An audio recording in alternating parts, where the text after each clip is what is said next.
Hari Selasa, 2 Juni 2026, akan selamanya dikenang sebagai malam kelabu yang mendinginkan atmosfer Istora Gelora Bung Karno bagi pasangan ganda putra kebanggaan Indonesia, Leo Rolly Carnando dan Daniel Martin.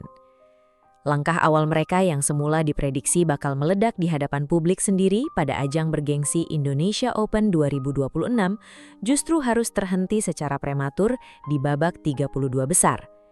Berhadapan dengan ketangguhan wakil Taiwan, Lee Jae-hui dan Yang Po-hsuan, pasangan berjuluk The Babies ini terpaksa menyudahi laga lewat drama 3 game yang melelahkan, dengan skor ketat 16-21, 21-13, dan 19-21.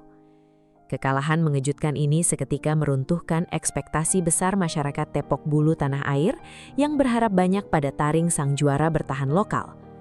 Rasa sesal yang mendalam pun langsung bergelayut di ruang ganti, meninggalkan luka taktis yang menuntut sebuah pertanggungjawaban moral di atas karpet hijau. Secara analitis, runtuhnya dominasi Leo Daniel di game penentu menjadi bukti sahih betapa rapuhnya kendali emosi ketika ambisi mengalahkan ketenangan taktis di atas lapangan. Setelah sukses menyamakan kedudukan di game kedua, mereka justru terjebak ke dalam skema permainan yang terlampau terburu-buru untuk segera mengunci kemenangan. Lawan yang tampil tanpa beban psikologis justru memanfaatkan situasi tersebut dengan mengubah tempo permainan, memancing perwakilan Indonesia melakukan kesalahan beruntun. Leo Daniel sebenarnya telah berupaya untuk tidak meladeni irama permainan lawan, namun kematangan taktik pasangan Taiwan dalam membalikkan keadaan di poin-poin tua terbukti jauh lebih efektif. Kegagalan mengantisipasi perubahan strategi ini menjadi rapor merah yang seharusnya tidak boleh terjadi pada level kejuaraan elit Super 1000. Pertama-tama, kami mohon maaf kepada supporter Indonesia karena kami belum bisa memberikan hasil yang terbaik untuk ganda putra. Tapi tadi kami sudah berjuang, walaupun di terakhir di game ketiga itu, kami terlalu terburu-buru ya. Jadi mungkin kami akan memperbaiki kesalahan kami, dan semoga di next pertandingan, kami bisa memberikan hasil yang terbaik, kata Daniel usai pertandingan. Ya, pastinya di seluruh game tadi mungkin rada terburu-buru, kemudian hal-hal misal pas unggul tadi harus terus menyerang, tapi mereka merubah tempo permainan.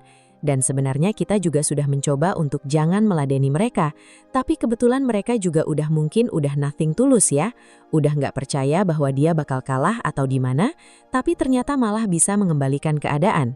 Seharusnya ini jangan sampai terjadi, ujar Leo menimpali. Jika kita membedah lebih dalam catatan statistik pertandingan kemarin, kekalahan memilukan ini bukan disebabkan oleh hilangnya fokus, melainkan akibat tingginya intensitas kesalahan sendiri, unforced errors. Banyak momentum poin berharga terbuang sia-sia karena eksekusi pukulan yang terlampau tergesa-gesa tanpa kalkulasi penempatan bola yang matang. Bola-bola yang secara teknis tidak berbahaya dan seharusnya tidak boleh mati, justru luput dari kontrol dan berakhir menyangkut di net atau melebar keluar. Masalah mendasar ini mengekspos celah psikologis di mana ego masa muda mereka kerap mengalahkan kedisiplinan taktis yang telah dirancang oleh tim pelatih sebelum laga dimulai. Kondisi tertekan di bawah sorotan lampu Istora Senayan malam itu juga menjadi variabel krusial yang gagal dijinakan oleh pasangan peringkat atas Indonesia ini. Perbedaan waktu antara momentum pukulan raket lawan dan laju datangnya bola yang sedikit terbawa arus angin menuntut tingkat kesabaran serta akurasi footwork yang luar biasa presisi. Ketidakmampuan Leo dan Daniel untuk menahan diri dan bersabar dalam membaca pergerakan bola di udara membuat koordinasi pukulan mereka seringkali meleset beberapa milimeter dari target ideal. Dalam level sirkuit profesional kelas dunia, ketidakpedulian kecil terhadap detail cuaca mikro di dalam gedung bisa menjadi pembeda tipis antara kejayaan di podium atau kepulangan tragis di hari pertama. Kegagalan beradaptasi dengan faktor alam ini menjadi tamparan keras sekaligus pelajaran mahal bagi evolusi kematangan bertanding mereka di masa depan. Sebenarnya tidak ada hilang fokus atau gimana, cuman kita banyak melakukan kesalahan sendiri. Terus harusnya yang bola nggak boleh mati, tapi tiba-tiba mati. Dan mungkin di lapangan juga cukup angin. Kita sebenarnya nggak boleh buru-buru, karena kan perbedaan waktu dia mukul terus habis itu bola datang tuh pasti rada ke bawah angin sedikit. Jadi kita harus lebih sabar aja sih sebenarnya, ucap Leo. Pada akhirnya, akhir tragis di babak awal Indonesia Open 2026 ini harus disikapi secara bijak sebagai sebuah momentum titik balik untuk melakukan evaluasi total di pelatnas Cipayung.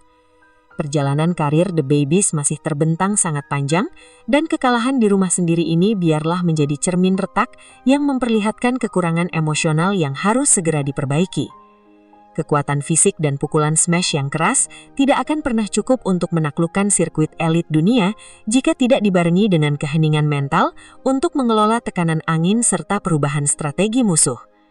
Publik bulu tangkis Nusantara pastinya akan selalu setia memberikan dukungan moral yang melimpah, namun dukungan tersebut harus dibayar tuntas dengan komitmen perubahan di lapangan. Kita semua menantikan bagaimana babak berikutnya dari film dokumenter perjalanan mereka ditulis. Apakah mereka akan tenggelam dalam penyesalan atau bangkit berdiri sebagai kesatria yang jauh lebih tangguh dan bijaksana?